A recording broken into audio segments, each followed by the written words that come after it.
Alam mo kapatid, yung iniisip mo sa iyong sarili, yun ay bagay na material. Alam mo, iba yung bagay na material kaysa sa bagay na espiritual.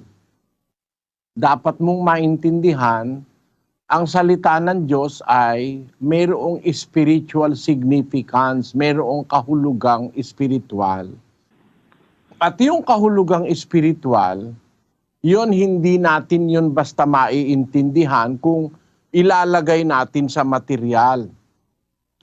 Alam mo, ang kapareho nung sa yung kaisipan, yung kapareho nung guro sa Israel na si Nicodemo. Basahin natin ang 3:3 ng Juan. Sumagot si Jesus at sa kanya'y sinabi, "Katotohanan, katotohanang sinasabi ko sa iyo, maliban na ang tao'y ipanganak na muli, ay hindi siya makakakita ng kaharian ng Diyos."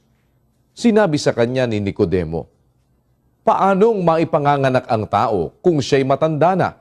Makapapasok baga siyang bilang ikalawa sa tiyan ng kanyang ina at ipanganak?" Ayon, yun ang sagot ni Nicodemo kasi sabi ni Kristo, sinasabi ko sa iyo, malibang ang tao ipanganak na muli, hindi siya makakakita ng kaharian ng Diyos.